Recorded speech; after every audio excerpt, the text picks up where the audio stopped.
bergabung kembali para teman-teman yang sudah sering mengikuti acara Sidikui. Dan untuk teman-teman yang baru join, SIDI merupakan organisasi Buddhis non-profit yang bergerak di bidang pengembangan dan pemberdayaan sumber daya manusia secara umum, khususnya generasi muda, seperti kalangan milenial dan Gen Z. Salah satu program kami, yaitu Sidikui ini, merupakan program rutin yang kami adakan sebulan sekali. Nah, pada malam hari ini, kita sudah kedatangan dua narasumber yang sangat istimewa tentunya, yaitu Koyasa dan Korichi, yang akan membagikan ilmu dan pengalaman mereka kepada kita semua. Pastinya teman-teman sudah tidak sabar dong. Tanpa basa-basi lagi, mari kita sambut Ko Michael selaku moderator kita pada malam hari ini. Waktu dan layar dipersilahkan. Selamat malam teman-teman. Namo Sang Hyang Budaya, Namo Buddhaya. Thank you Bro Suryadi. Teman-teman, malam hari ini kami ingin mengucapkan terima kasih yang sebesar-besarnya kepada teman-teman semua yang sudah meluangkan waktu. Hari ini adalah Sabtu malam, atau kita sebut biasa malam Minggu ya. Teman-teman bisa menghabiskan waktu untuk hal-hal lain, tapi teman-teman memutuskan untuk mengikuti webinar kita. Terima kasih. Oke, malam hari ini kita akan seperti yang tadi Bro Suryadi sudah sampaikan, kita akan membahas mengenai topik lifestyle versus life goal. Dengan dua narasumber kita. Narasumber yang pertama adalah Koyasa Sigi. Selamat malam, Ko. Namo Buddhaya.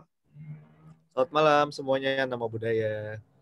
Ini susah banget ini ya, Ko ya, untuk bisa menghadirkan Koyasa, dan terima kasih, Ko, sudah meluangkan waktunya malam hari ini buat sharing bareng kita nih, Ko. Nah, sedikit informasi untuk mengenai Koyasa, ini amat sangat luar biasa ya. Saya rasa mungkin teman-teman semua juga mungkin sudah pada tahu mengenai Koyasa, karena beliau memulai usaha di usia yang sangat muda ya, Ko ya, 15 tahun. Beliau juga yang membangun brand sepatu sendiri dengan merek Men's Republic. Terus juga sekarang berkembang, ada masuk ke skincare, dan juga aktif saat ini sebagai co-founder dan CEO dari Fortius ya, Ko ya? Ya. Luar biasa. Dan masih banyak lagi sebenarnya achievement yang lain. Lulusan juga ini dengan gelar magna cum laude ya, Ko ya? Dari Universitas Binus ya, Ko? Wah, luar biasa. Baik. Narasumber kita yang kedua adalah Korichi William. Selamat malam, Korichi. Namo Buddhaya. Malam semuanya, Namo Buddhaya. Iya, nah ini narasumber kita yang kedua juga nggak kalah keren. Ini Korichi William, aktif sebagai Head of Research di Nodigon Company ya, Ko ya? Ya. Tuh, nah ini hobinya ini menarik ini, Ko. Baca ya. Jadi satu hari ini bisa berapa jam nih habis untuk baca nih, Ko? Rata-rata 8-10 jam. Wah, luar biasa. Itu baca laporan keuangan, laporan tahunan, public company. Wah, luar biasa. Dan aku baru tahu nih, biasanya kalau kita ngomongin CIA itu kepikirannya itu Amerika ya. Ternyata di Indonesia juga ada CIA ini ya. Nah, Korichi ini founder dari grup charity yang namanya Charity in Action, CIA. Wah, keren banget nih, Ko.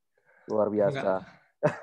Oke, teman-teman. Jadi tak lupa untuk mempersingkat waktu, karena waktu kita juga memang tidak terlalu panjang ya. Jadi malam hari ini Sidikui menghadirkan dua narasumber, yaitu Koyasa dan Korichi.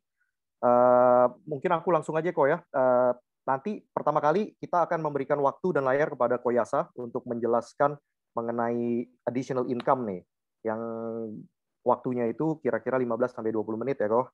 Nanti akan disusul oleh narasumber kedua, Korichi, yang akan membahas mengenai money management. Baik, kalau gitu silakan Koyasa, waktu dan layar kami persilakan. Aku izin share screen ya. Oke, apakah sudah kelihatan, Bro Mike? Sudah Ya. kok. Oke. Sebelumnya selamat malam teman-teman semuanya. Terimalah salam dalam Dharma, Namo Buddhaya, Namo Mitovo. Senang sekali hari ini bisa ketemu dengan teman-teman semuanya. Dan hari ini seru banget nih. Jarang-jarang diundang oleh teman-teman dari organisasi Buddhis, tapi temanya menarik. Temanya adalah additional income. Mudah-mudahan saya bisa memberikan sharing yang bermanfaat dan bisa relevan buat teman-teman semuanya. Mungkin salam kenal sedikit. Nama saya Yasa Paramita Singgi. Saya saat ini aktivitas sehari-hari sebagai co-founder dan CEO dari Fortius. Ini adalah perusahaan kita bilangnya multi lifestyle holding company yang pegang beberapa brand. Kita ada brand sepatu namanya Men's Republic, ada brand skincare namanya Naruko, dan ada beberapa project juga yang kita handle di bawah company kita. Oke, kita langsung mulai aja karena waktunya nggak banyak. Dan hari ini saya bakal sharingnya nggak langsung bersifat teknis, teman-teman. Nggak bersifat maksudnya, oke, cara punya additional income, 1, jadi influencers, bikin konten atau apa gitu, atau 2, main saham apa-apa gitu, nggak kayak gitu. Tapi tema saya hari ini materinya lebih ke membuka cara pandang teman-teman. Nanti teman-teman terserah gimana teman-teman pakainya untuk sesuai dengan kondisi teman-teman semua. Oke, slide pertama saya pengen ngomong gini, our income is the reflection of what values we give to the world. Jadi kalau misalnya kalau kita suka ngeluh nih kadang, kenapa ya penghasilan saya 1 bulan cuma 5 juta misalnya. Sebenarnya alasannya ada banyak sih variabelnya, tapi jawaban paling simpel karena berarti value yang kita berikan terhadap dunia, dinilai sama dunia itu cuma 5 juta. Terlepas dari sebenarnya value ini bagi kita penting banget, tapi dunia melihatnya hanya 5 juta. Sehingga kita cuma dapat segitu.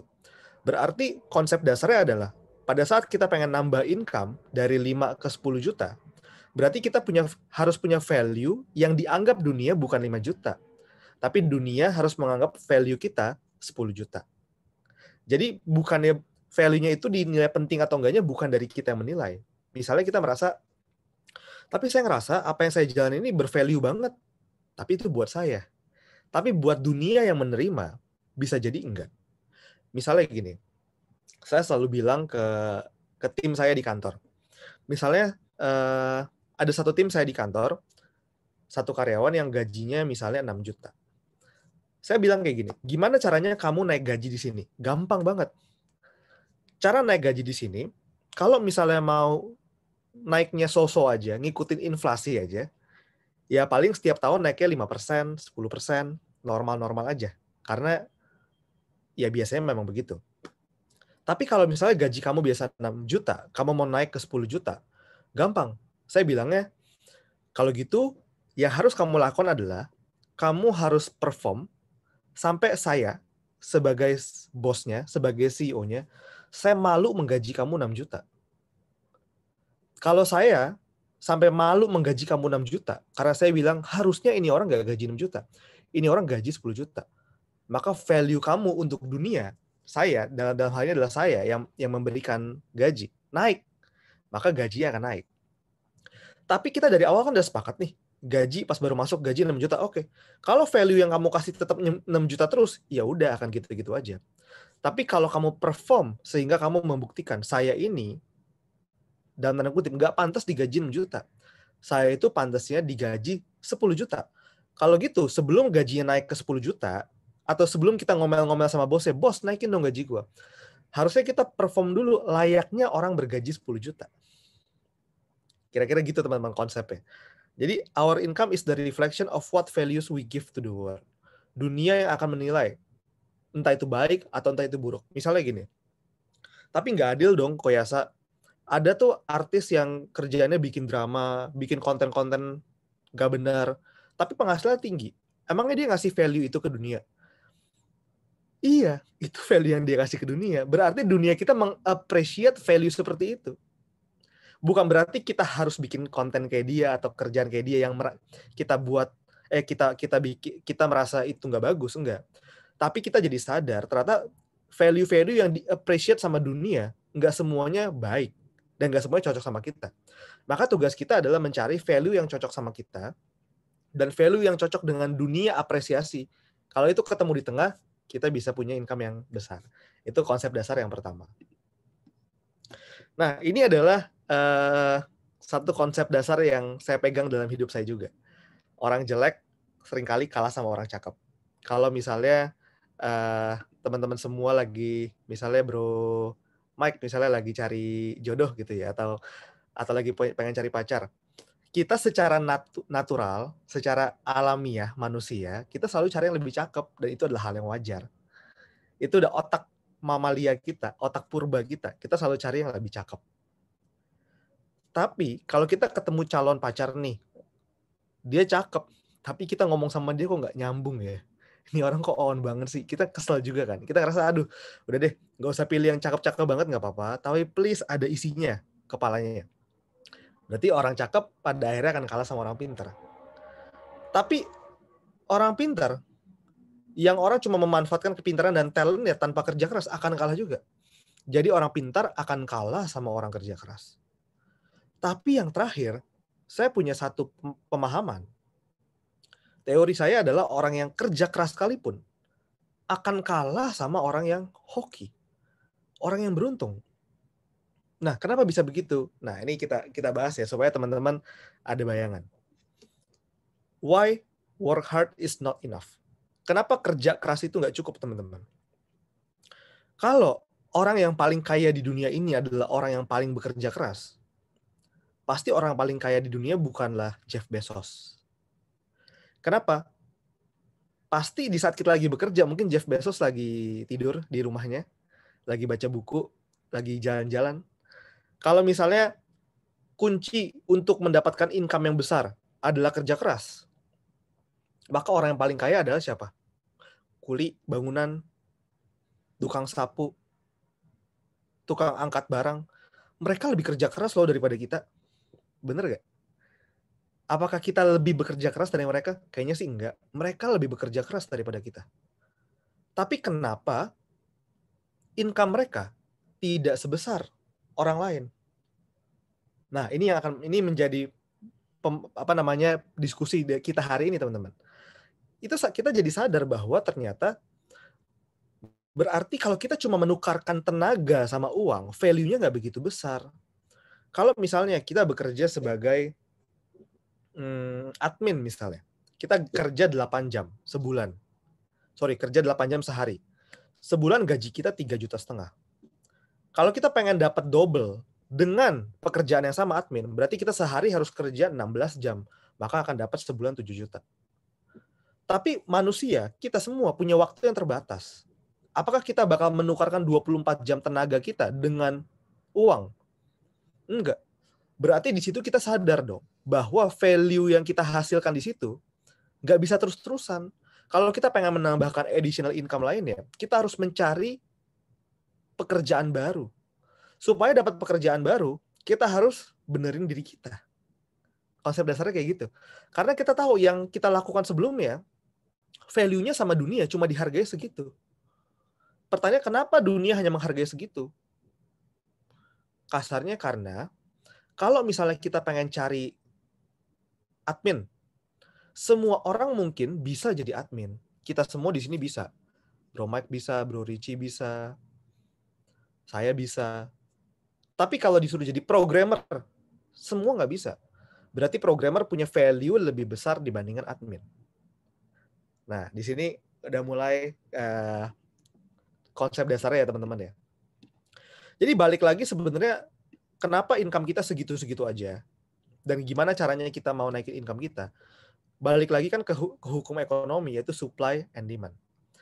Pada saat supply-nya banyak banget, kebanyakan oversupply nih, ya value-nya akan kecil karena banyak kok pilihannya. Tapi kalau over demand, supply-nya sedikit, harga semakin mahal karena nggak ada yang bisa supply, tapi demand-nya banyak banget. Maka income-nya akan gede. Misalnya programmer, sejak di Indonesia ini booming bisnis internet, ada Tokopedia, Gojek, Shopee, Bukalapak, Lazada, dan semua perusahaan-perusahaan internet lainnya, otomatis demand terhadap programmer naik. Dan supply-nya bisa jadi mungkin kurang. Jadi dia over demand. Permintaannya banyak banget. Bahkan sampai perusahaan-perusahaan internet itu, mereka hire programmer-programmer dari India, dari Bangalore, untuk kerja di perusahaan internet di Indonesia. Otomatis sekarang nih, kalau mahasiswa fresh graduate, gajinya starting point-nya, programmer antar sama yang lain, bisa jadi programmer lebih gede. Kalau kita kerja sebagai accounting, baru lulus S1 dari kampus yang sama. S1 accounting baru masuk kerja mungkin gajinya 5 juta. Tapi S1 programmer baru kerja, starting point-nya bisa 10 juta, bisa 9 juta, bisa 8 juta. Bisa hampir double atau lebih gede 50% dibandingin yang lainnya. Kenapa? Karena berarti programmer itu over demand. Kita tahu karena over demand value-nya jadi mahal. Dunia lagi mengapresiasi value-nya itu. Nah, dari situ kita sadar. Jadi kita mulai tanya nih ke diri kita sekarang. Apakah skill yang kita punya hari ini, mana yang lebih banyak, supply-nya atau demand-nya? Itu jadi menentukan bahwa sebenarnya kita ada di tempat yang tepat atau enggak, di industri yang tepat atau enggak. Nah, tapi teman-teman, hoki itu nggak datang gitu aja. Menurut saya hoki itu datang karena kita ketemu tempat yang tepat, orang yang tepat, waktu yang tepat. Pertanyaannya gimana supaya di hidup kita ketemu dengan 3 hal yang tepat ini, tempat yang tepat, orang yang tepat, dan di waktu yang tepat. Kita harus melakukan 2 hal. Harus kerja keras. Nggak mungkin juga hoki itu nggak bakal muncul kalau kita nggak kerja keras. Dan yang kedua, kita semua praktisi Dharma, kita mengerti yang namanya karma baik. Jadi pada saat kita bekerja keras sambil menciptakan kebaikan, sambil menanam karma baik, nanti semua akan berbuah di tempat yang tepat, di orang yang tepat, dan di waktu yang tepat. Terciptalah yang namanya hoki. Nah, itu teori dari saya. Nah, jadi maksudnya gimana, teman-teman semua? 1, kita langsung masuk lagi ke lebih teknis ya. Be mindful with what you have. Mindful sama diri kita. Sebenarnya, apa yang kita punya di dunia? Apa yang bisa kita bawa, kita kasih value-nya ke dunia. Itu yang pertama. Yang kedua, ini ada satu teori kalau kita pengen mencari industri apa yang kita pengen masukin, pekerjaan apa yang pengen kita masukin, ada 3. Di tengah-tengah ini sweet spot-nya. 1, what are you deeply passionate about? Apa yang kita benar-benar suka. 2, what can you be the best in the world? Dan yang ketiga, what drive you economic engine? Artinya, 1, what are you deeply passionate about? Emang itu kita suka. Dan yang kedua, bukan cuma suka, tapi kita bisa menjadi yang terbaik di sana. Dan yang ketiga, udah kita suka, udah bisa jadi yang terbaik, dunia mengapresiasi itu, ada economic engine-nya. Sehingga kita bisa dibayar mahal di bidang itu. Nah, coba dipikirin, apa sweet spot-nya kita masing-masing. Terus, kalau kita pengen, oke, kita udah tahu, berarti apa yang income kita dapatkan hari ini, itu adalah cerminan dari value yang kita berikan kepada dunia, dan dunia mengapresiasi segitu. Berarti apa yang harus kita lakukan? Kalau misalnya saya langsung bilang, oke, cara additional income adalah teman-teman hari ini mulai main reksadana, atau main saham, terus buka akun di sekuritas, atau main kripto, atau main P2P. Ya benar sih, itu bisa buat additional income. Tapi menurut saya, investasi itu ada 3. Investasi di P2P, saham, properti, reksadana, itu investasi aset. Sebelum kita investasi aset, kita harus investasi relasi dulu. Kenapa? Karena saya nih, kalau misalnya sebelum saya mau main saham, saya nggak akan main saham sebelum saya kenal dulu ada orang yang bisa ngajarin saya. Saya akan tanya dulu. Inti dari investasi itu menurut saya adalah jangan pernah masuk ke hal yang kita nggak tahu itu apa. Maka yang paling penting sebelum kita investasi relasi sekalipun, kita harus investasi ke diri kita sendiri. Diri kita, isi kepala kita, adalah investasi yang paling mahal sebenarnya. Dan investasi yang return-nya paling tinggi. Karena 1, nggak bakal rugi. 2, nggak bakal ada yang bisa curi. Jadi, teman-teman ikut acara hari ini, pas lagi malam minggu, di saat yang lain lagi main, itu teman-teman lagi investasi ke diri sendiri. Dan itu nggak akan ada ruginya. Jadi sebelum kita mikirin gimana caranya saya dapat penghasilan lebih, oke, nambah value dong. Gimana caranya supaya nambah value? Investasi ke diri sendiri, artinya ya belajar. Harus tambah skill-nya dulu sebelum tambah income-nya. Nah, ini menarik. Ada top 10 skill yang dibutuhkan tahun 2025 dari World Economic Forum. 1, analytical thinking and innovation. 2, active learning and learning strategies. 3, complex problem solving. 4, critical thinking and analysis. 5, creativity, originality, and initiative. Ada banyak nih. Jadi, ini World Economic Forum ini udah membuat satu gambaran lah. Kira-kira tahun 2025, skill-skill yang yang akan diapresiasi lebih sama dunia adalah ini. Ini jadi gambaran kan buat kita, berarti kita harus belajarnya di hal-hal seperti ini. Tapi saya nggak akan bahas satu-satu, saya akan bikin yang lebih simpel aja. Simple tips and trick dari saya. Menurut saya 3 hal ini adalah 3 hal yang membuat saya pribadi, at least di saya, income-nya naik dari tahun ke tahun. Dan menurut saya, ini bisa dipraktekkan ke teman-teman semuanya. Yang satu, menurut saya baru bisa berbahasa Inggris secara lumayan lah, belum nggak bilang bagus. Itu tahun 2016, teman-teman. Baru sadar, belum bisa, tapi baru sadar. Jadi saya dari kecil sampai SMA sampai kuliah, saya nggak bisa ngomong bahasa Inggris sama sekali. Ya benar-benar broken English lah, broken English. Jadi bisa baca juga harus buka Google Translate, tapi nggak bisa ngomong sama sekali. Tahun 2016 saya ada datang ke satu acara di Singapura, acara bisnis, dan di sana saya speechless. Kenapa? Di sana saya nggak bisa ngomong sama sekali. Saya nggak ngerti orang-orang di sana ngomong apa. Di saat teman saya dari Indonesia bisa ngobrol sama orang-orang negara lain, saya cuma diem aja. Di situ saya sadar, gila ya, sedih banget ya gue nggak bisa bahasa Inggris. Padahal kalau gue bisa bahasa Inggris, mungkin ada banyak ilmu yang bisa gue dapat. Ada banyak relasi yang bisa gue dapat. Tahun 2016 saya memutuskan, mulai hari ini saya mau bisa bahasa Inggris. Itu tahun 2016 tuh. Sekarang udah 5 tahun. Mendingan lah, nggak broken banget. Dan menurut saya setelah saya belajar bahasa Inggris, opportunity kebuka. Saya dapat partner dari luar yang ngomongnya bahasa Inggris. Terus saya ketemu vendor, ketemu supplier yang harus bisa bahasa Inggris, akhirnya bisa lebih gampang. Saya bisa baca buku yang bukunya nggak ada bahasa Indonesianya. Mau nggak mau saya harus baca bahasa Inggris. Otomatis skill saya naik. Saya bisa ikut kelas-kelas di masterclass, di Udemy, karena simple bisa satu bahasa. Bayangin, dengan kita punya satu skill bahasa aja, bahasa Inggris, dunia kebuka. PR saya berikutnya, saya pengen banget ngomong Chinese, karena saya cuma casingnya doang Chinese, tapi dalamannya nggak ngerti apa-apa. Dan saya sadar kalau bisnis saya mau berkembang, mungkin banyak transaksi ke China, saya harus bisa bahasa China, bahasa Chinese. Itu yang pertama. Ini yang satu hal yang menurut saya penting banget. Kalau teman-teman pengen punya additional income, ningkatin value dirinya, satu paling simpel, belajar bahasa Inggris. Yang kedua, harus belajar yang namanya financial literacy. Nah, mungkin nanti ini sama Korici ya. Korici akan bahas soal money management. Cuma simpelnya financial literacy gini, teman-teman. Saya itu mulai mencari uang sendiri, itu udah 10 tahun yang lalu. Dari saya umur 16. Tapi saya baru ngerti memanage uang, itu mungkin 2 tahun terakhir. Jadi selama 10 tahun saya cari uang, uangnya hilang semua. Kenapa? Karena saya punya uang, masukin lagi ke bisnis, puterin lagi, gagal, puterin lagi. Sehingga saya nggak ngerti gimana caranya mengcompounding uang saya.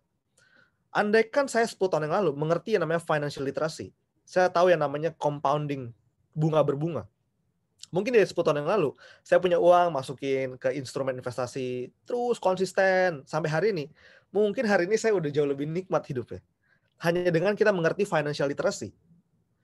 Jadi kalau kita pengen jadi orang kaya, teman-teman, sebenarnya bukan masalah additional income, tapi masalah money management. Kenapa? Karena ada 2 orang, satu gaji 10 juta, satu 20 juta. Yang 10 juta bisa jadi 10 tahun lagi lebih kaya kalau dia punya money management. Nah, ini adalah skill yang menurut saya penting banget kalau teman-teman mau punya additional income. Harus ngerti yang namanya financial literacy. Financial literacy artinya cara membaca dan memahami keuangan. Secara general, saya background-nya bukan keuangan. Saya sampai belajar, tapi karena saya tahu ini penting banget. Karena saya sadar, pada satu titik, cara kita menghasilkan uang itu udah bukan lagi dengan tukar waktu dan tenaga kita sama uang. Tapi kita harus mencari instrumen apa yang bisa mengcompounding. Yang kedua. Yang ketiga, terakhir. Harus punya namanya entrepreneurship mindset. Semua orang kalau pengen punya income banyak. Entrepreneurship mindset bukan berarti menjadi pengusaha, tapi punya mindset seorang entrepreneur. Entrepreneur itu artinya bukan orang yang berusaha. Entrepreneur itu orang yang punya drive, orang yang punya grit, punya perseverance, yang mau maju terus. Jadi mau kita karyawan, freelance, dokter, pengusaha sekalipun harus punya namanya entrepreneurship mindset. Banyak kok orang yang titelnya pengusaha tapi nggak punya entrepreneurship mindset, nggak grow. Tapi ada orang yang punya karya ya sebagai karyawan tapi grow terus. Jadi kita harus punya entrepreneurship mindset yang mau maju terus. Sehingga simple banget, kalau kita belajar 3 hal ini aja, saya garansi 5 tahun belajar 3 hal ini. Bisa bahasa Inggris atau Chinese, mulai baca-baca buku dari luar, punya global mindset, mengerti financial literacy, punya uang invest. 3, punya entrepreneurship mindset, karir kita akan maju. 5 tahun fokus, pasti income kita at least double. At least, nggak mungkin double sih, pasti bisa triple, bisa 4 kali lipat, 5 kali lipat. Terakhir teman-teman, mungkin supaya menutup sesi hari ini, supaya nggak terlalu materialistis banget, kita ngomongin duit, tapi kita sebagai praktisi Dharma, ada satu quotes dari Dalai Lama yang sangat indah banget. Dalai Lama bilang, "The planet does not need more successful people. The planet desperately needs more peacemakers, healers, restorers, storytellers, and lovers of all kind."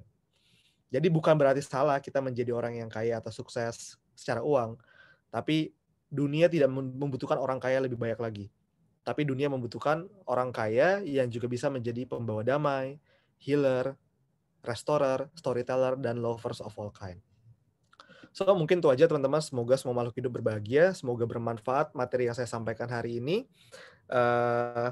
Nanti mungkin kita bisa lanjut ke tanya jawab. Terima kasih banyak semuanya. Selamat malam. Namo Buddhaya. Luar biasa, Koyasa. Singkat, padat, dan jelas. Mantap. Saya ingin mengingatkan teman-teman ya, jika ada teman-teman yang ingin mempunyai pertanyaan, mohon ditulis di kolom chat ya.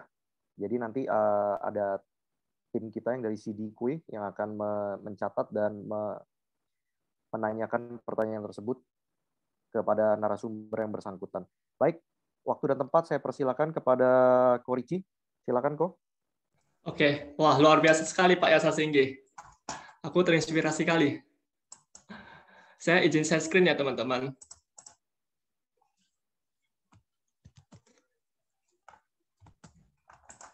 Apakah sudah?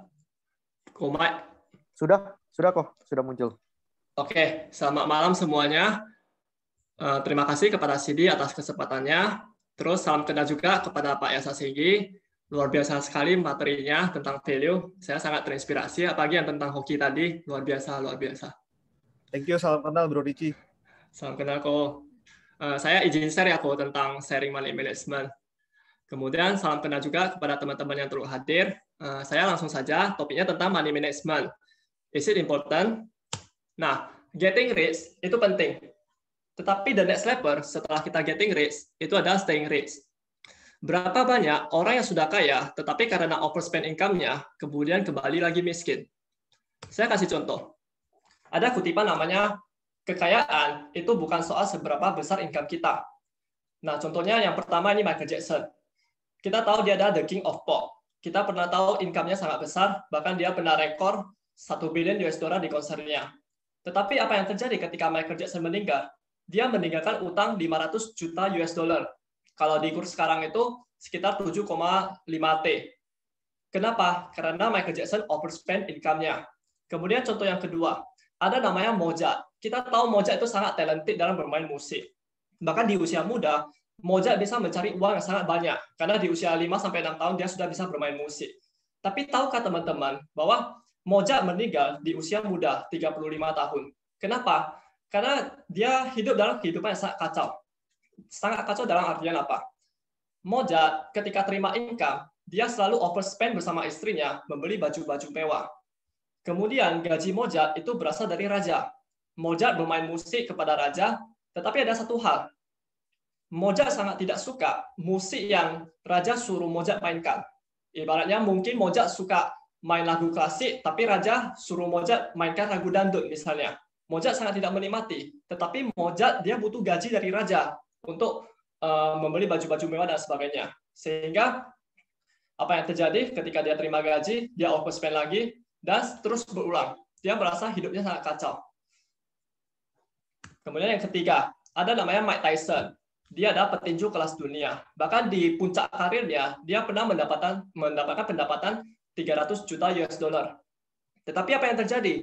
Di 2003, Mike Tyson itu bangkrut dan meninggalkan utang $23 juta. Kenapa? Karena dia overspend income-nya. Yang keempat, ada namanya Asamoah Gyan. Dia adalah pemain bola di Shanghai SPG di tahun 2015 dan 2017. Dia mendapatkan pendapatan dalam 1 minggu 200.000 pound sterling. Tetapi apa yang terjadi pada akhirnya? Dia bangkrut dan dia tidak bisa menyediakan kebutuhan bagi keluarganya. Bahkan dia tidak berbicara kepada keluarganya hampir 4 bulan. Dan di bank account-nya hanya tersisa 600 pound sterling. Kenapa? Karena dia overspend income-nya.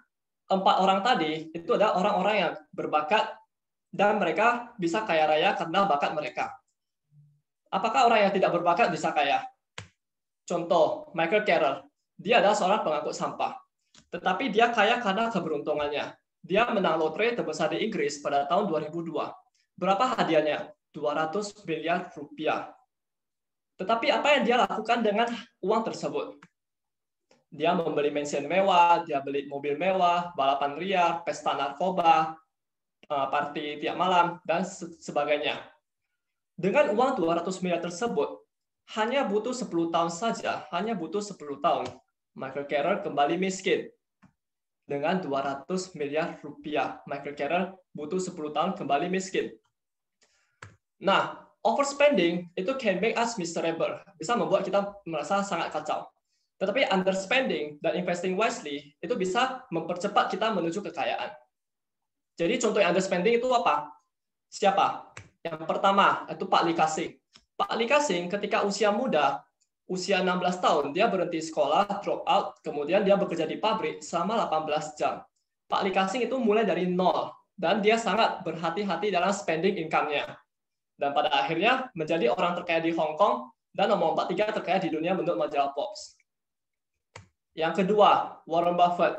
Warren Buffett adalah contoh yang benar-benar staying rich. Warren Buffett itu sudah masuk majalah Forbes sejak tahun 1990-an.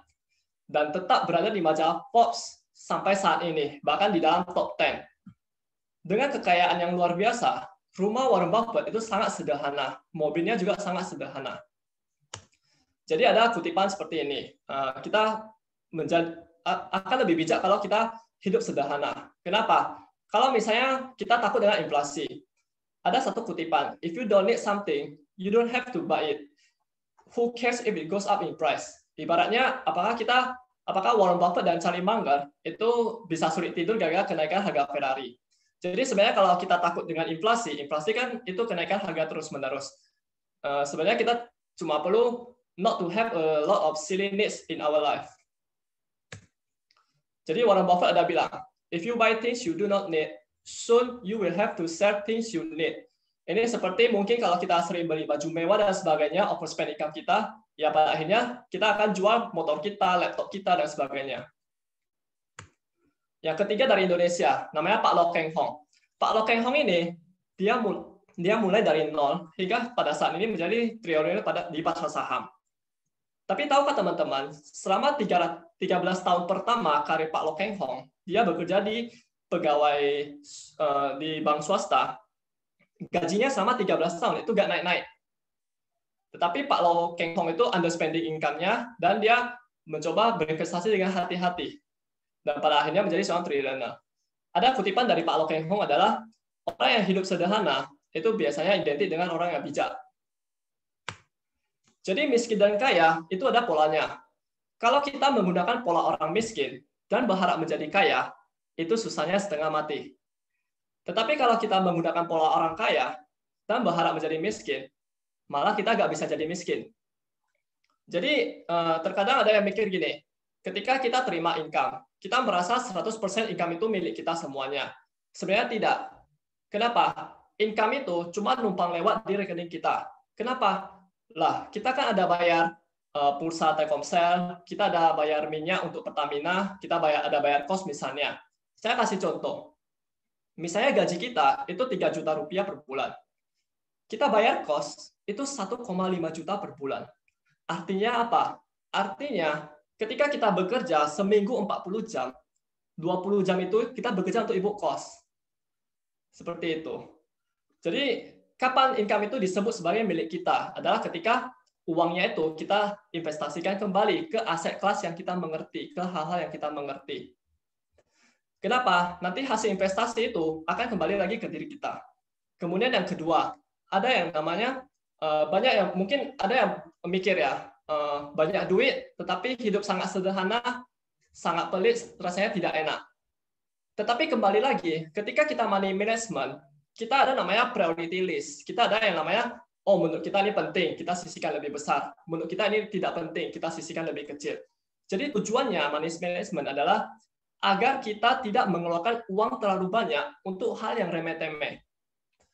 Income kita semua berbeda, tanggungan kita semua berbeda. Tetapi kita sama-sama kandas income kita di akhir bulan. Itu kan ada tanda tanya. Itu karena pola kita. Jadi kita ingat pola orang kaya seperti apa. Kemudian, nah ini ada, ini menurut saya ya. Menurut saya itu pertama ketika kita terima income, kita sisihkan sekian persen untuk orang tua kita. Saya kasih contoh, misalnya saya ada grup charity. Saya sering bilang ke teman-teman charity saya, kalau misalnya kalian nggak sisihkan uang untuk orang tua, kalian nggak usah bantu saya di charity. Bagusnya kalian pulang aja. Percuma. Karena bagi saya, ketika kita sisihkan sekian persen untuk orang tua, uang itu harus habis untuk kebahagiaan orang tua, untuk senyuman mereka. Mungkin kita bisa bantu biaya bulanan rumah. Kalau orang tua kita mampu, kita bisa beli makanan kesukaan mereka, baju mereka yang sukai. Yang penting uang ini harus habis untuk kebahagiaan mereka. Kemudian yang kedua, sisihkan sekian persen untuk investasi. Investasi ini untuk masa tua kita. Ibaratnya kalau misalnya di charity ya, saya sering bilang ke kawan-kawan, kalau misalnya kita nggak mampu, gimana kita mau bantu orang? Ya, dan nanti pada akhirnya kita yang dibantu orang. Jadi kita harus sisihkan sekian persen itu untuk investasi. Tapi investasilah ke hal-hal yang kita mengerti. Apa yang kita mengerti, disitulah kita bet heavy. Jadi spekulasi itu upaya membuat uang sedikit menjadi banyak. Investasi itu upaya menghindari uang banyak menjadi sedikit. Nah, yang ketiga, kita harus, menurut saya, kita sisihkan sekian persen untuk beramal. Bebas bentuknya seperti apa, yang penting kita sisihkan sekian persen. Uang ini harus habis untuk membantu meringankan penderitaan orang lain. Terserah bentuknya seperti apa. Jadi investasi untuk semasa tua kita, kalau donasi ini beramal, ini untuk kehidupan kita yang akan datang. Yang keempat, kita sisihkan sekian persen untuk pendidikan. Kenapa? Kualitas hidup kita itu tergantung dari kualitas keputusan kita.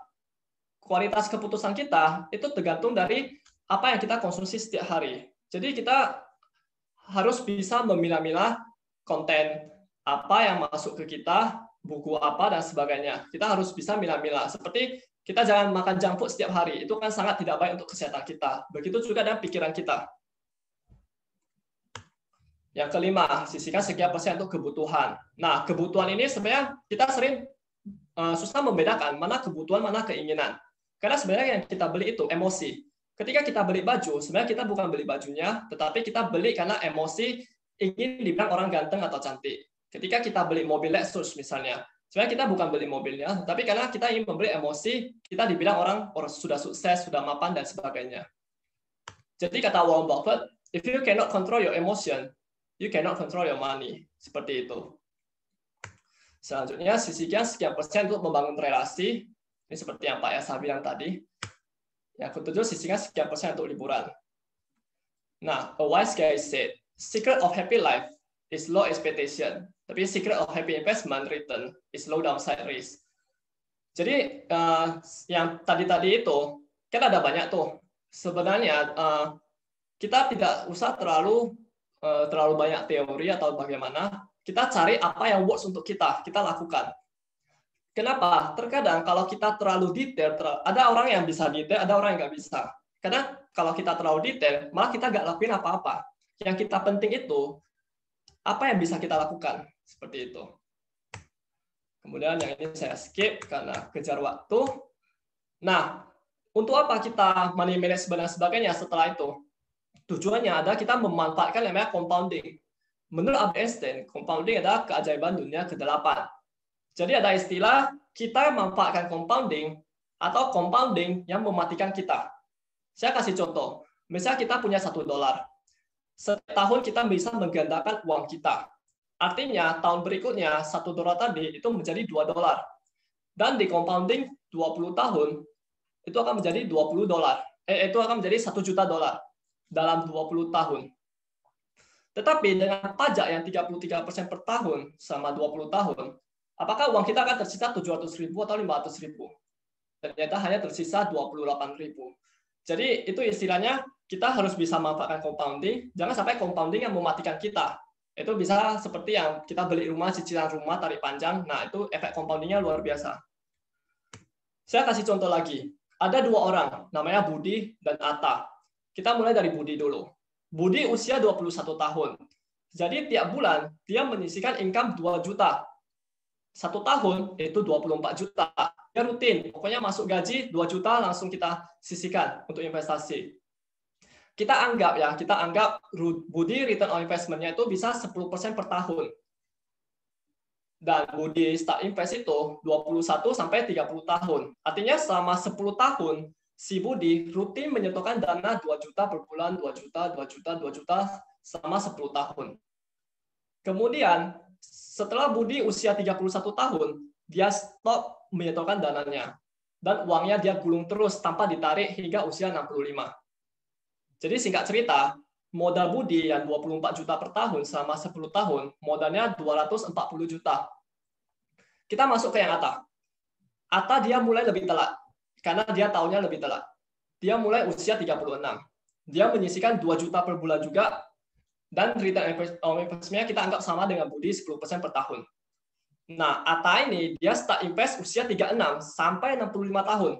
Jadi selama 30 tahun, si Atta terus rutin 2 juta per bulan, 2 juta, 2 juta, 2 juta, selama 30 tahun. Konsisten. Sehingga modal Atta itu adalah 720 juta, karena 24 juta tahun kali 30 tahun. Jadi modal Budi dengan modal Atta itu sangat berbeda jauh, 240 juta dan 720 juta. Pertanyaannya, pada akhirnya di usia 65, siapa yang akan lebih kaya? Jawabannya itu adalah Budi. Teman-teman bisa pakai Excel dan sebagainya. Budi ketika usia 65 tahun, asetnya itu 11 miliar rupiah. Dan Atta ketika usia 65 tahun, asetnya hanya 4 miliar rupiah. Perbedaan aset mereka itu hampir 3 kali lipat. Padahal modal mereka itu beda 3 kali lipat loh. Dan Budi juga hanya menyisihkan dana selama 10 tahun. Atta menyisihkan dana selama 30 tahun. Nah, bagaimana bunga investasi 10% tadi? Kita tambah, misalnya kita investasi ke diri sendiri, sehingga kita bisa smell opportunity yang lebih baik misalnya. Ditambah 2% saja, dengan penambahan 2% menjadi 12% return on investment setahun, uang Budi itu jadi 25 miliar. Bayangkan, sebelumnya yang cuma 10% per tahun, dia dapat 11%. Tapi cuma nambah 2% per tahun, itu bedanya hampir 2 kali lipat lebih. Nah, itulah yang tadi Kuya sama maksud, kita investasi ke diri sendiri terlebih dahulu. Itu sangat penting menurut saya. Kemudian, nah yang nomor 3, kunci menjadi kaya, itu bukan soal profit 100% per tahun. Kemudian tahun berikutnya anjlok 20%. Jadi kuncinya adalah kita cuma perlu konsisten profit 10% per tahun. Maka kita akan end up rich with compounding effect. Nah, kata Bill Gates, most people overestimate what they can do in 1 year and underestimate what they can do in 10 years. Nah, sebagai penutup, kita tahu di Michael Carroll, dia tadi dapat 200 miliar rupiah. Kita lihat ya, karena di pikiran kita merasa kita harus kumpulin uang yang sangat banyak baru kita aman finansial dan sebagainya. Kita lihat, kita hitung biaya bulanan yang kita butuhkan. Seperti yang pertama, cicilan rumah atau kos. Yang kedua, utilitas rumah, misalnya listrik, air, dan sebagainya. Makanan juga yang nomor 3. Tapi ini bukan makanan restoran mewah ya. Kemudian transportasi, minyak, servis mobil, motor, dan sebagainya, atau naik Gojek. Kemudian asuransi kesehatan juga penting. Nah, kita anggap biaya kebutuhan kita selama sebulan itu 10 juta saja. Kita anggap 10 juta per bulan yang kita butuhkan. 10 juta itu adalah gaji manajer aktif di perusahaan swasta. Kita setahun kan 10 juta itu 120 juta ya teman-teman. Kemudian Anda bekerja keras secara aktif. Anda mendapatkan value Anda seperti yang Kuyasa bilang tadi. Kemudian Anda juga berinvestasi dengan bijak di tempat yang Anda kuasai. Ingat, tempat yang Anda kuasai. Sehingga terkumpullah aset 2 miliar rupiah. Kemudian Anda menunda membeli rumah mewah, mobil mewah. Nah, 2 miliar ini Anda investasikan di obligasi mungkin rate-nya 6% per tahun. Maka setahun Anda akan mendapatkan kupon bunga 120 juta alias 10 juta per bulan. Artinya apa? Artinya Anda aman finansial. Karena biaya kebutuhan Anda itu sudah masuk dari obligasi rate. Sehingga Anda bekerja bukan karena terpaksa lagi, tetapi karena Anda memang ingin bekerja. Nah, ini sebagai penutup.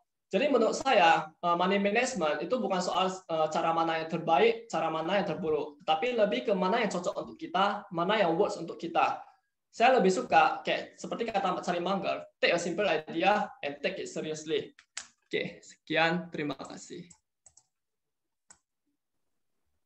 Thank you, Ko Richie. Sangat membuka pikiran, luar biasa kok.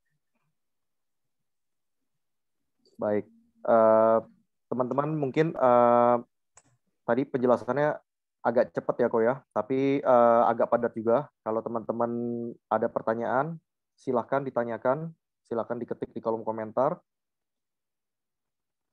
Baik.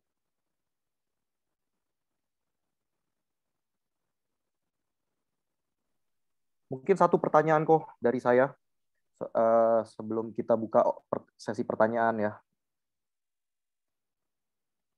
Itu tadi kan ada 4 contoh ya, 4 orang yang memang sebelumnya itu memiliki penghasilan yang luar biasa besar ya. Kalau saya lihat angka-angkanya tadi, apalagi kayak si Mike Tyson atau si bahkan Michael Jackson yang tadi bisa mendapatkan berapa itu kok di satu konser aja? Dia pernah tembus $1 billion. Nah, kalau di konsernya. Satu konser itu kok ya. Jadi kan bisa kebayang tuh ya teman-teman kalau kita mungkin ya saya nggak bicara orang lain, mungkin saya pribadi aja kalau bekerja membanting tulang sampai tulangnya patah semua juga kayak untuk dapetin 1 miliar mungkin ya agak berat ya teman-teman ya.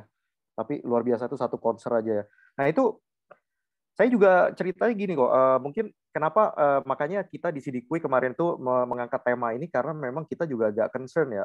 Saya rasa mungkin teman-teman juga pernah mengalami karena kita banyak mendengar cerita di mana teman-teman tuh yang ketika kalau saya ngobrol ya secara pribadi waktu itu saya sharing, kita berbicara mengenai gaji. Berapa nih gajinya bro?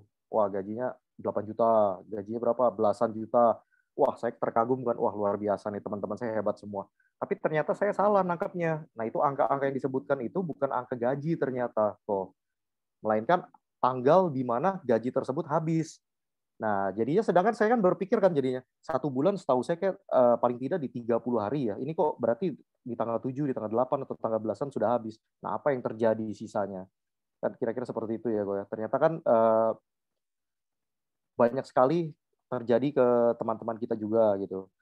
Nah, kira-kira nih ada nggak nih tips dari yang simple aja ya dari Koyasa dan Korichi mungkin kalau tadi saya lihat kan sangat sangat mendukung ya satu sama lain ya tadi yang dijelaskan oleh Koyasa dan ditambahkan oleh Korichi. Kira-kira nih teman-teman yang perlu diperhatikan benar-benar gitu. Apa ya kok? Mungkin kita mulai dari Koyasa. Silakan kok. Yang perlu diperhatikan untuk apa, Bro Mike? Supaya mungkin yang tadi Korichi sebutkan contoh-contoh orang yang penghasilan luar biasa besar terus habis kan. Tadi kan dari Korichi udah disebutkan secara lumayan detail tadi ya. Nah mungkin ada Koyasa yang bisa ditambahkan karena kan di lingkungan kita juga banyak nih kok teman-teman yang gajinya sebenarnya kan kalau kita menyebutkan UMR ini kan saat ini kan di Jakarta aja kan di kisaran 4 jutaan ya kok ya. Yeah. Nah kalau yang bergaji di atas itu kan supposedly kan sudah harusnya hidup paling tidak sudah bisa survive ya. Cuman kan kenyataannya banyak nih orang-orang yang tanggal bahkan mungkin di minggu kedua saja udah gajinya sudah habis. Gitu. Yeah. Oke. Mungkin saya buka dari ini ya. Jadi saya pernah dengar satu sharing dari namanya Pak Robi Muhammad. Dia membawakan sebuah penelitian dari seorang profesor namanya Daniel Gilbert. Nah, Daniel Gilbert ini pernah kasih sebuah fakta. Apakah sebenarnya uang sama happiness itu sejalan? Maksudnya apakah pada saat uangnya semakin banyak, happiness-nya juga akan semakin banyak terus? Ternyata hasilnya adalah pada saat uang semakin banyak, happiness betul akan semakin banyak. Tapi akan sampai ke satu titik happiness-nya itu berhenti. Jadi uangnya nambah, happiness-nya udah nggak nambah lagi, akan plateau. Nah, pertanyaannya di titik berapa happiness-nya itu akan melambat? Nah, ini kan case-nya penelitian di Amerika. Tapi kalau dikonversikan ke rupiah, ternyata titik platonya itu adalah 30 juta. Jadi kalau misalnya uang kita punya income satu bulan saat ini 4 juta, lalu tiba-tiba bulan depan income kita jadi 15 juta, kita pasti akan happy banget. Tapi di penelitian itu dikatakan kalau income kita udah 30 juta, terus nambah ke 50 juta, happy, tapi happy-nya udah nggak sama kayak pas dari 4 ke 10. Apalagi kalau orang udah income udah 100 juta, 200 juta, nambah ke 300 juta, happiness-nya udah nggak nambah lagi. Nambah tapi akan dikit banget gitu. Nah, apa yang pengen saya sampaikan jadinya? Jadi satu, kasarnya adalah kalau income kita belum 30 juta, bekerja keraslah sampai 30 juta. Tapi kalau udah sampai 30 juta, berarti harusnya kita udah tahu stop. Karena kita udah sadar bahwa material itu, uang-uang itu semakin nambah, beli barang-barang semakin nambah, udah nggak nambah happiness lagi. Jadi sebenarnya kita punya pengendalian diri. Kita kan sebagai praktisi Dharma latihan hidup berkesadaran. Nggak apa-apa beli barang mewah, asal kita memang mampu, nggak ada salahnya sama sekali gitu. Tapi kalau kita belum mampu, ya kita harus tahu bahwa ini belum saatnya saya untuk memiliki barang ini. Kalau saya pribadi, gampangnya adalah beli barang, kalau yang konsumtif harus 10 kali lipat dari uang saya. Kalau saya pengen beli mobil harganya 1M, mobil ini termasuknya konsumtif. Saya akan nunggu uang nganggur saya 10M. Mungkin beda kalau misalnya fotografer. Fotografer beli kamera itu bukan hal yang konsumtif. Nggak harus nunggu 10 kali lipat. Ngutang pun juga nggak apa-apa, utang produktif. Tapi kalau itu halnya bersifat konsumtif, kita harus sadar, bisa menahan diri bahwa ini belum saatnya. Gitu. Oke, keren. Ko Ricci mungkin ada yang mau ditambahkan, kok? Silakan, kok. Kalau dengar tadi Pak Yasa bilang itu, saya jadi ingat kata Bante Utamo. Kita bedakan senang sama bahagia. Senang itu, kita senang karena kita mendapatkan sesuatu dari luar, tapi sifatnya sementara. Tapi kalau bahagia itu karena kita melepaskan sesuatu dari dalam, dan itu sifatnya bisa tahan lama. Contohnya seperti apa? Kita beli baju baru, kita beli handphone baru, memang kita senang pada awalnya, tetapi nggak sampai 1 bulan. Akan biasa-biasa saja. Kita ketemu plato kita misalnya. Tapi kalau kita misalnya kita bantu anak yang nggak bisa sekolah menjadi bisa sekolah, dan kita bisa wajah senyumannya, itu kan kita sangat puas. Itu menurut saya. Luar biasa, keren, Ko Ricci. Thank you jawaban tambahannya, kok. Oke, mungkin ini ada pertanyaan ya dari Imelda Sumawi.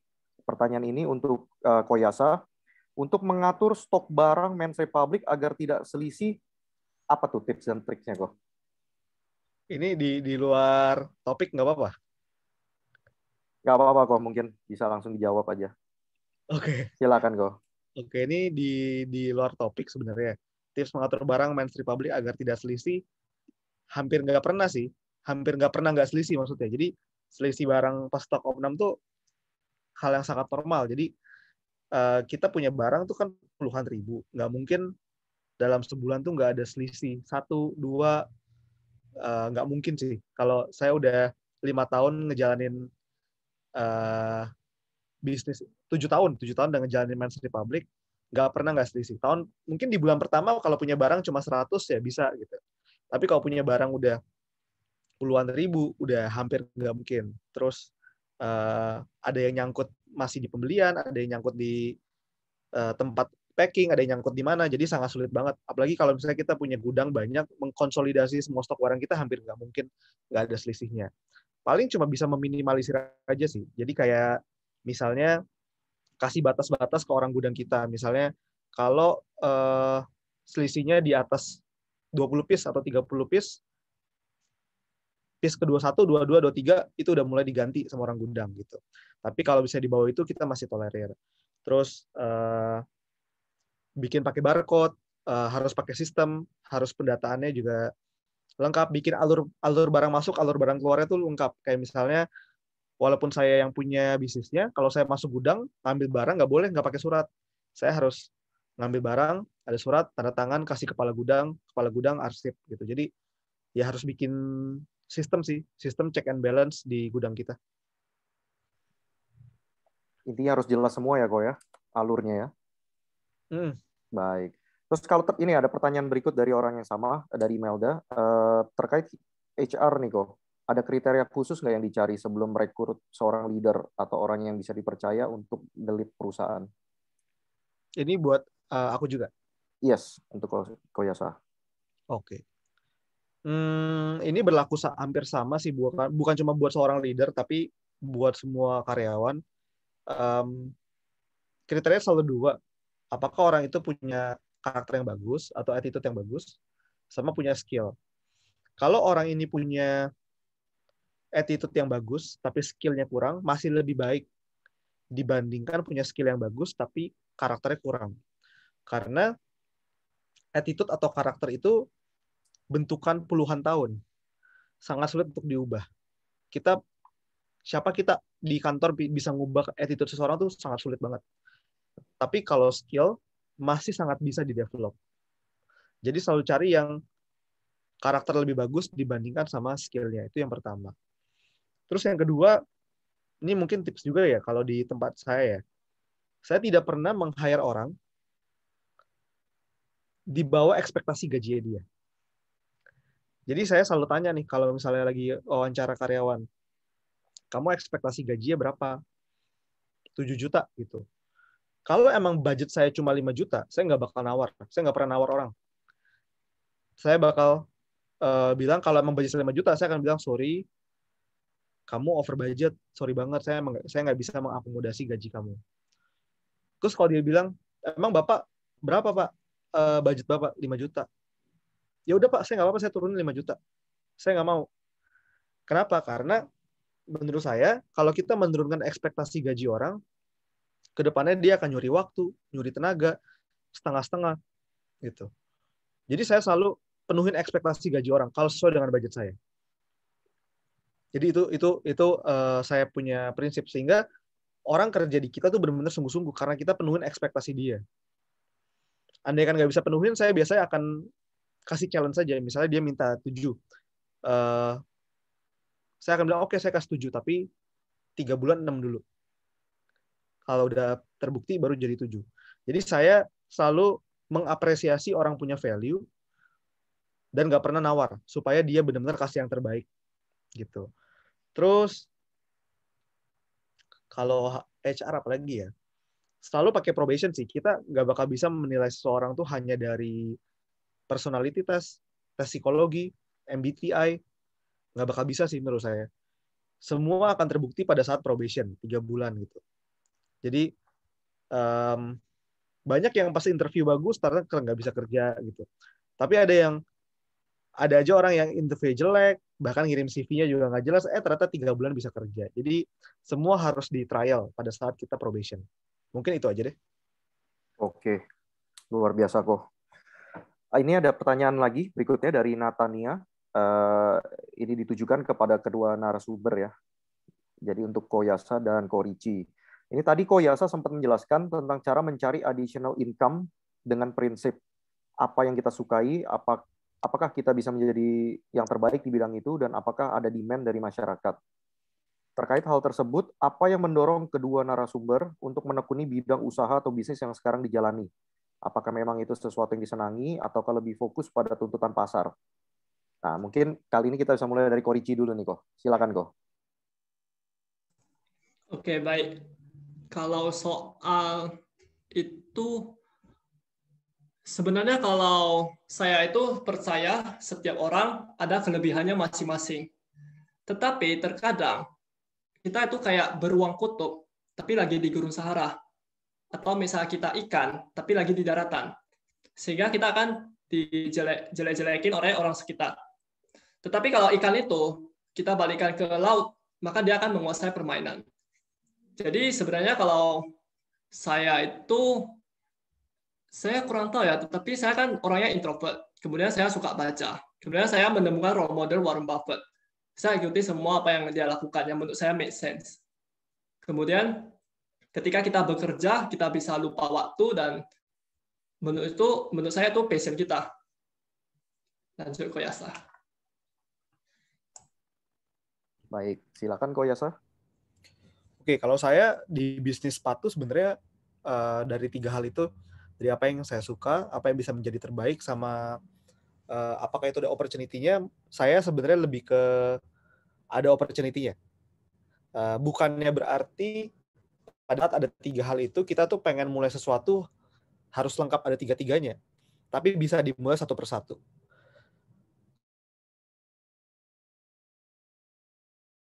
Itu adalah hal yang mengalir, bisa berjalan dengan sendirinya. Bisa tumbuh dengan sendirinya. Kenapa saya merasa ini opportunity besar? Karena dulu saya dari kecil, saya tuh hidup tuh bisa dibilang hidup saya tuh saya hutang budi sama dunia sepatu. Papa saya kerja di industri sepatu 20 tahun lebih. Saya bisa sekolah, keluarga saya bisa makan, bisa jalan-jalan karena papa saya kerja di perusahaan sepatu. Jadi dari kecil tuh secara nggak langsung saya ngeliatin papa saya pergi ke toko sepatu, kalau ke mall kita ke toko sepatu, di rumah banyak sepatu, di mobil isinya kardus sepatu. Jadi pas saya mau mulai bisnis, saya kayak kepikiran sepatu karena itu udah mungkin secara nggak langsung masuk ke alam bawah sadar saya gitu. Dan saya merasa saya ada hutang budi nih ke industri ini. Saya juga bisa nih harus ngelanjutin legacy dari papa kerja pada saat papa saya pensiun. Jadi awalnya itu. Awalnya apakah saya suka sama sepatu? Sebenarnya biasa aja sih. Tapi pada seiring berjalannya waktu, rasa suka itu bisa timbul dengan sendirinya menurut saya. Gitu. Kalau saya suka kasih jokesnya gini, apakah orang yang bisnisnya sedot WC itu suka sama nyedot WC? Kan nggak mungkin. Nggak mungkin orang kalau ditanya kenapa bisnis sedot WC, iya gitu, itu jiwa gue, itu passion gue nyedot WC. Seumur hidup gue nyedot WC itu gairah gue keluar, hasrat gue keluar, gue passion banget sama tinja gitu kan. Kan nggak mungkin. Tapi karena dia tahu itu ada opportunity-nya, dia tahu itu solve problem, ada orang yang membutuhkan, pasti dia jadi happy-happy aja gitu. Mungkin gampangnya kayak gitu. Jadi nggak harus memulai dari 3-tiganya itu lengkap, bisa salah satu dulu, yang lainnya bisa perlahan-lahan lah. Tapi kalau emang kita ngelihat kayaknya kita nggak mungkin deh bakal suka di industri itu, ya jangan juga. Misalnya apa ya?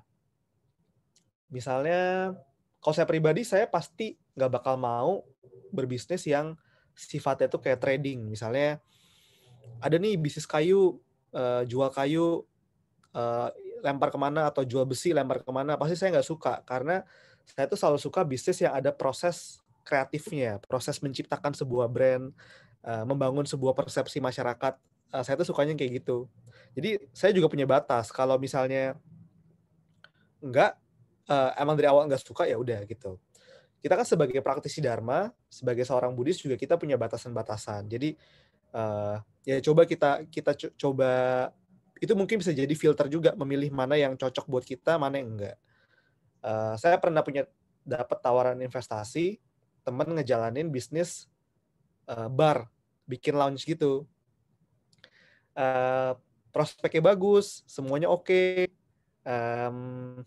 tapi tidak sesuai dengan saya punya value gitu. Jadi ya udah, saya yakin saya pasti nggak bisa maksimal di sana. Mungkin saya juga nggak bisa mencintainya. Saya juga orangnya nggak bisa minum. Jadi ya udah, saya nggak ambil ke sana. Kita harus punya filter juga dalam diri kita untuk memilih mana yang oke, mana yang enggak buat kita.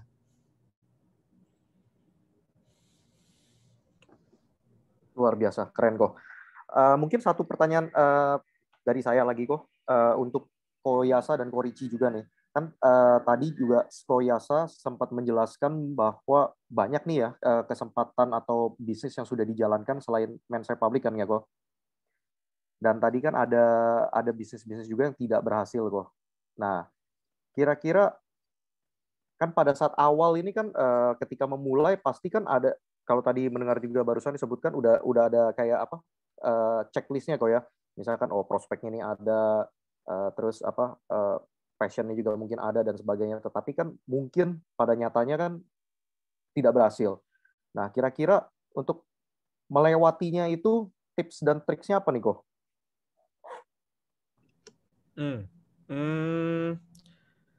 Kadang tuh kita nggak tahu sih apakah yang, misalnya gini, misalnya saya dulu mulai bisnis pertama kali sempat jualan lampu hias, sempat jualan kaos, sempat jualan kuliner, terus gagal. Orang suka nanya, kenapa nggak coba itu lagi? Kenapa harus pindah ke bidang lain gitu? Nah itu kadang nggak ada jawabannya tuh menurut saya. Gimana, kayak misalnya ada yang tanya, kalau misalnya saya pengen jadi seorang pengusaha, berapa kali saya harus coba? Bener gak? Berapa kali saya harus coba sampai kalau udah, apakah 8 kali? Kalau udah ke-8 ya udah kita putusin untuk cabut. Atau kalau udah ke-8 pindah industri. Nah, itu nggak ada apa ya? Nggak ada patokan sama sekali gitu. Andai kan mau cari patokannya, ya balik lagi tanya diri kita apa yang kita suka, resource apa yang di sekitar kita. Kenapa saya dari dulu kuliner, coba kuliner gagal, terus pindah ke sepatu akhirnya. Karena ya saya nanya ke diri saya, sepatu, kenapa ya sepatu? Oh, bokap dulu 20 tahun kerja di industri sepatu, tahu banyak soal sepatu, pasti dia bisa bantu. Berarti saya punya resource. Terus saya ngelihat bosnya papa gile, kaya banget. Jadi saya ngerasa, wah ada harapan, ada opportunity nih. Saya bisa ngelihat masa depan saya kalau saya berhasil kayak dia gitu kan. Jadi kita punya semangat untuk ngejalanin. Lebih ke tanya diri sendiri, apakah saya mau lanjutin lagi? Apakah saya mau nyerah? Nyerah juga nggak masalah kok. It's okay. Give up itu bukan hal yang memalukan. Kadang mundur untuk maju berapa langkah ke depan kan nggak salah gitu. Kadang kita kalau emang kita rasa, misalnya gini, kita udah gagal, dan kita ngerasa kayaknya emang harus ganti industri deh. Ya udah ganti aja, nggak apa-apa gitu. Nggak masalah sama sekali. Atau gampangnya, ini boleh diikutin, boleh nggak. Tapi cek aja ininya, pacenya. Tahu pace nggak teman-teman? Pace tuh feng shui. Pace dan feng shui. Cek aja pacenya, kan kadang kalau ke orang pace bisa ketahuan tuh, oh kamu bagusnya bisnis apa gitu. Supaya kita punya penguatan kan. Gampangnya gitu maksudnya. Jadi itu pun juga nggak menjamin. Kita mau nanya pace aja belum tentu jawabannya sesuai kan. Gitu. Jadi bener-bener gak ada yang tahu kita harus lanjut lagi atau enggak, pindah atau enggak, terusin atau enggak. Just keep trying aja yang penting. Keep trying, keep moving, sampai kita menemukan hoki kita itu, ketemu orang yang tepat di tempat yang tepat di waktu yang tepat. Gitu. Oke, keren. Ko Ricci, mungkin ada yang mau ditambahkan kok sebelum kita closing? Saya setuju dengan pendapat Pak Yasa dan satu frekuensi. Saya rasa nggak ada yang ditambahkan lagi sih, itu udah tepat. Saya kadang kita merasa sesuatu yang kita rasa benar, belum tentu selamanya itu benar. Sesuatu yang kita rasa itu salah, belum tentu selamanya itu salah. Jadi ini tentang probability sih. Gitu. Oke, keren kok. Anica ya kok ya? Iya. Ya, baik. Kalau begitu, saya mengucapkan terima kasih kepada kedua narasumber, Ko Yasa dan Ko Ricci. Saya kembalikan ke Bro Suryadi. Waktu dan layarnya, silakan Bro. Mungkin ada masih yang mau bertanya tuh. Bro Indra lagi angkat tangan. Halo Ko. Sorry Ko. Oh, oke. Sorry. Nanya dikit dulu ya Ko.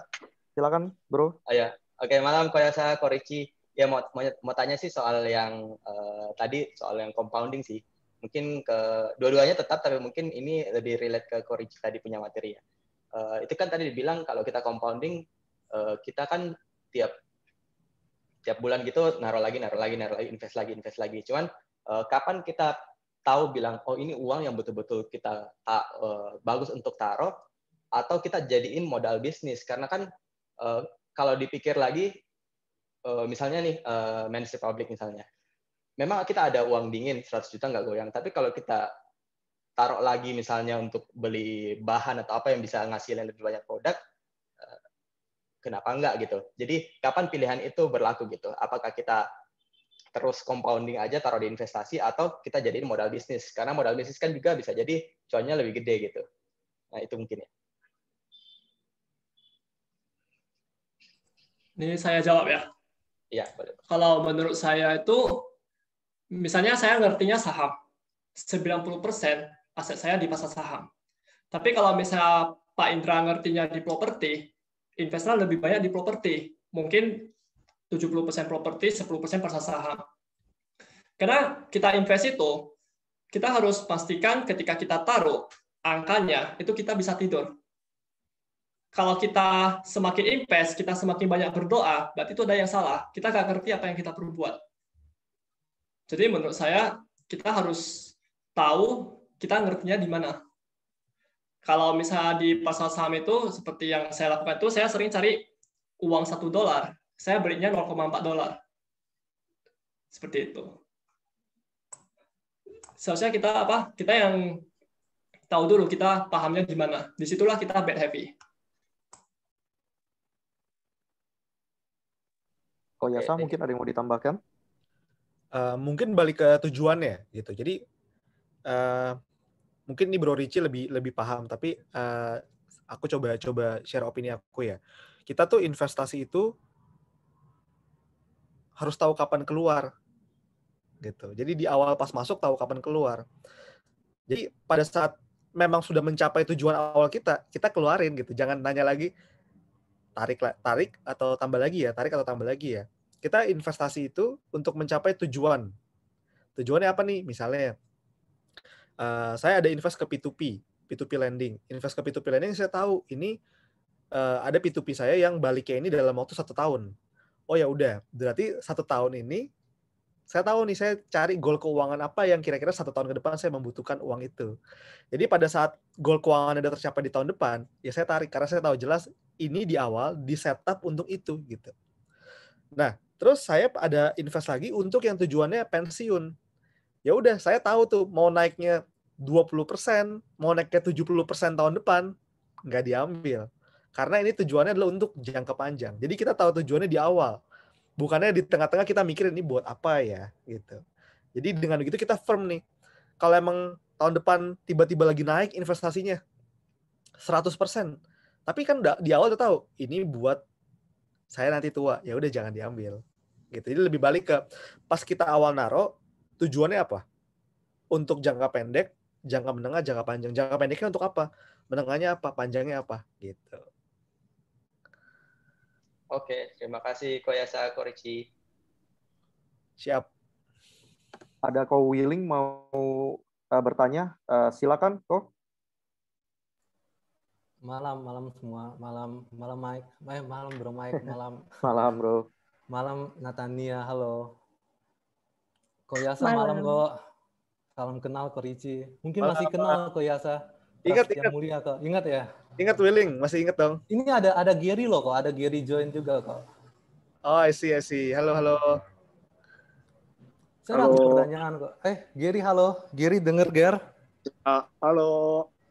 Willing udah lulus ya dari Prasmul? Udah lulus. Wah, siap. Ko Yasa, saya ada satu pertanyaan kok. Di posisi Ko Yasa sekarang, kira-kira goal Ko Yasa 20 tahun dari sekarang itu apa kok? Masih ada nggak kok target Ko Yasa untuk diri Ko Yasa sendiri yang ngedrive Ko Yasa untuk keep moving forward? At least for 20 tahun. Kayak, apa sih yang Ko Yasa masih mau fulfill dalam long term ya 20 sampai 30 tahun ke depan kok. Yang itu kan saya sangat percaya kok bahwa kita bisa berusaha maksimal, kita bisa semangat. Itu driver itu sangat perlu kok untuk bisa ngedorong kita kok. Kira-kira buat Ko Yasa driver ini apa kok? Pengen tahu sih kok. Thank you kok. Wah, oke. Berat banget nih pertanyaannya Willing. Mungkin agak panjang jawabannya, tapi aku mudah-mudahan bisa menjawab. Dulu pada saat masih kecil ya, masih muda banget, mungkin masih kuliah atau sebelum kuliah, semua goal dalam hidup saya itu adalah goal keuangan. Jadi umur 20 harus punya uang berapa, 25 punya uang berapa, punya uang berapa. Semuanya dulu pas lagi kuliah dan sebelum kuliah pas masih muda, semuanya bersifat goalnya keuangan. Dan pada saat goal keuangan itu tercapai, pertanyaannya, apakah kita puas? Nggak mungkin. Pas goal keuangan itu tercapai, saya masih ingat kok dulu, cita-cita keuangan saya pertama, saya cukup mau cuma punya uang 30 juta. Itu doang keuangan goal hidup saya. Tapi pertanyaan pada saat punya uang 30 juta, kita sadar bahwa kayaknya ini nggak cukup sih. Harus mau 50, harus mau 100, harus mau 200. Sampai kita akan sadar satu titik, keuangan nggak bisa dijadikan goal. Karena pada saat keuangan dijadikan goal, it's a never ending process. Dan kita sebagai manusia nggak akan fulfill. Ini konsep dasar yang pertama. Jadi jangan pernah jadikan, gini, keuangan boleh dijadikan goal. Tapi itu bukan purpose hidup kita. Nah, gampangnya gitu deh. Boleh dijadikan goal, tapi jangan jadikan itu sebagai purpose hidup. Purpose hidup itu adalah something yang bigger daripada goal. Yang bikin kita fulfill. Dan nggak boleh bersifat ada endingnya. Kenapa? Kalau misalnya gini, Kalau misalnya purpose hidup saya adalah menjadi seorang miliarder.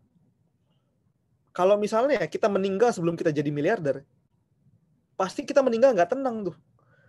Di detik-detik kita keluar dari tubuh kita, kan kita percaya kemana kita pergi abis ini, itu tergantung dengan pikiran terakhir kita kan. Pasti di pikiran terakhir kita nggak tenang tuh. Aduh, gue belum jadi miliarder. Karena kita menjadi miliarder adalah purpose hidup kita. Jadi purpose hidup itu adalah something yang bigger. Nggak boleh bersifat uang. Kita boleh punya goal keuangan, nggak apa-apa.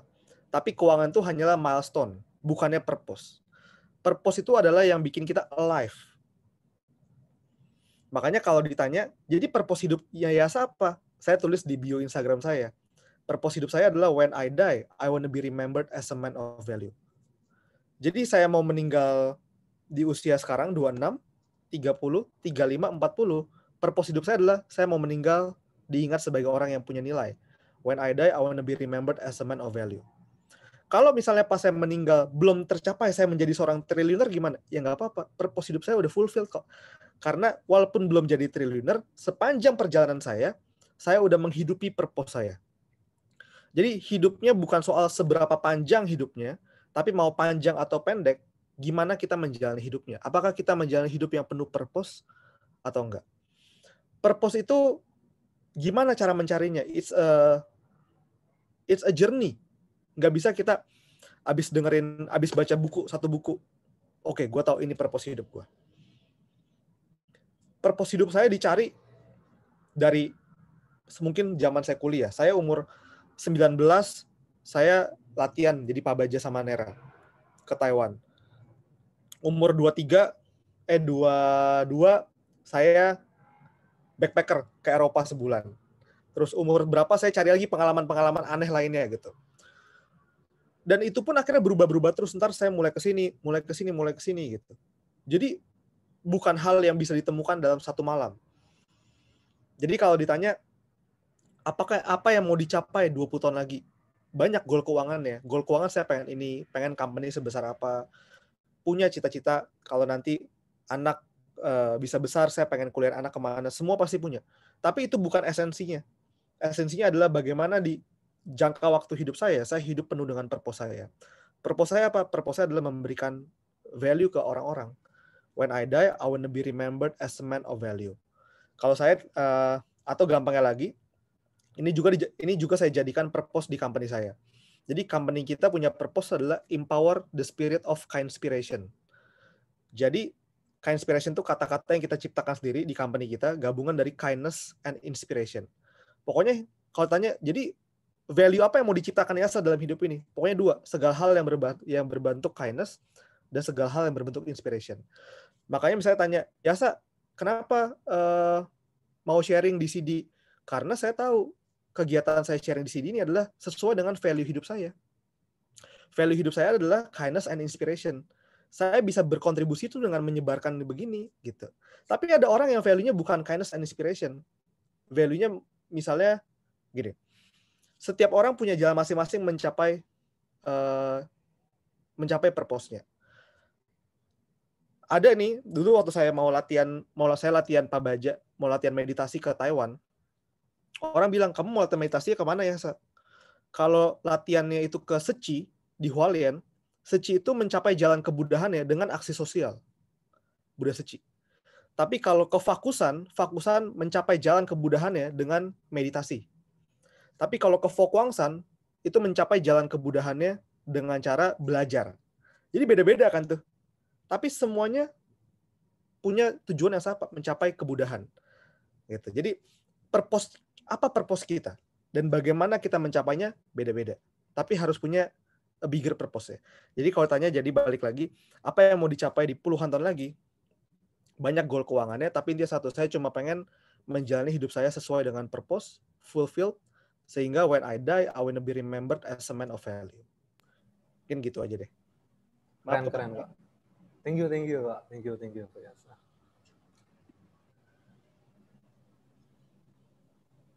Oke, ada satu pertanyaan terakhir ini dari Ko Thompson. Ini mungkin menyambung yang tadi sudah saya tanyakan ya, Ko. boleh diceritakan pelajaran apa yang didapatkan dari kegagalan yang pernah dialami? Mungkin kita mulai dari Korici. Kalau kegagalan itu pernah satu saat. Menurut saya gagal ketika waktu itu saya pernah sombong karena 3 hal ini. Jadi setiap orang itu kan ada namanya kebutuhan untuk diakui. Nah, kesombongan itu ada 3 bentuk. Kesombongan yang halus yang pertama itu, kita merasa kita lebih hebat, lebih ganteng, lebih mapan dari orang lain, lebih kaya. Sehingga kita bisa merasa sombong. Tapi itu kesombongan yang bisa nampak. Orang-orang bisa mengingatkan kita. Nah, saya pernah yang pertama itu. Kemudian yang kedua, ini kesombongan yang lebih halus. Kita merasa kita orang yang sangat pintar. Jadi pernah waktu itu kayak di pasar saham itu kan saya analisa fundamental, baca laporan keuangan. Saya sempat merendahkan kawan-kawan saya karena mereka nggak ngerti apa yang saya ngerti. Nah, di situ saya merasa saya gagal. Karena saya tidak memahami diri saya sendiri. Kemudian yang ketiga, ini kesombongan yang paling halus. Ini yang baru belakangan saya baru menyadari. Apa itu? Kesombongan karena kita merasa kita ini orang yang baik. Contoh misalnya di charity itu setiap minggu kan saya charity. Karena saya merasa saya orang yang bijak, saya orang yang suci. Sehingga terkadang saya bisa meremehkan kawan-kawan yang sering main di kafe dan sebagainya. Tapi itu kan pikiran yang salah. Berarti di situ kita tidak memahami diri sendiri. Dan menurut saya ketika kita tidak memahami diri sendiri, itulah kegagalan kita. Jadi itu dari saya. Silakan Koyasa, mau ditambahkan?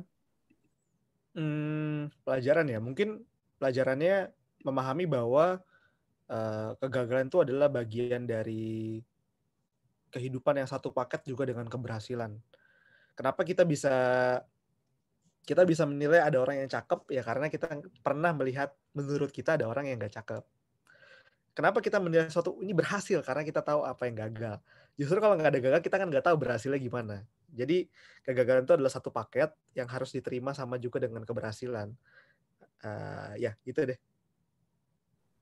Baik, luar biasa, keren kok. Memang pada dasarnya banyak dari kita yang hanya melihat dari sisi keberhasilan atau kesuksesan atau ketampanan. Benar banget sih, aku setuju banget sama Koyasa dan Korici tadi bahwa segala sesuatu comes in a package kan, everything comes in a package. Ada dua versi dalam apapun itu dalam hidup kan. Jadi sudut pandangnya juga tidak mutlak hanya satu. Baik, terima kasih banyak kepada kedua narasumber, Koyasa, Korici, thank you sudah meluangkan waktu dan sharing pengalaman hidup dan menjawab pertanyaan teman-teman malam hari ini. Terima kasih banyak. Teman-teman juga saya mengucapkan terima kasih banyak sudah bergabung bersama kami malam hari ini. Saya kembalikan ke Bro Suryadi. Silakan, Bro. Ya. Wah, sungguh sharing yang sangat menarik dari Koyasa dan Korici. Semoga apa yang telah kita dengar pada malam hari ini dapat memberikan kita manfaat dan sudut pandang baru yang dapat kita terapkan dalam kehidupan sehari-hari. Sekarang kita sudah sampai pada penghujung acara, yaitu sesi giveaway untuk 2 penanya terbaik yang akan langsung dipilih oleh kedua narasumber. Kira-kira siapa nih yang akan dipilih oleh Koyasa dan Korici? Kira-kira bisa kok dibantu, dipilih untuk pertanyaannya, kira-kira siapa nih yang paling favorit, kira-kira yang paling berkesan pertanyaannya untuk Koyasa dan Korici? Dari Pak Yasa dulu. Ya. Untuk Bro Mike deh, Oke. Bercanda. Untuk ini deh, untuk Willing. Untuk Bro Willing. Okay. Thank you, Koyasa. Untuk dari Korici? Kalau saya untuk Bu Natalia Lim. Oke, baik kok. Selamat ya untuk Kak Willing dan Kak Natania yang akan mendapatkan tumbler edisi khusus dari CD. Silakan kirimkan kontak dan alamatnya kepada saya atau kepada panitia CD lainnya melalui via chat Zoom agar hadiahnya langsung dapat segera diproses. Terima kasih. Dan tak lupa, kami selaku panitia CD telah menyiapkan kenang-kenangan sebagai bentuk apresiasi kami untuk kedua narasumber kita. Untuk panitia, mohon bisa dibantu. Oke. Ya, thank you Koyasa, Korici. Very insightful hari ini ya, sharing-sharingnya. Nah, kebetulan dari CD ini untuk ada kenang-kenangan dikit ya. Nih, pertama dari untuk Koyasa. Thank you Koyasa. Dan untuk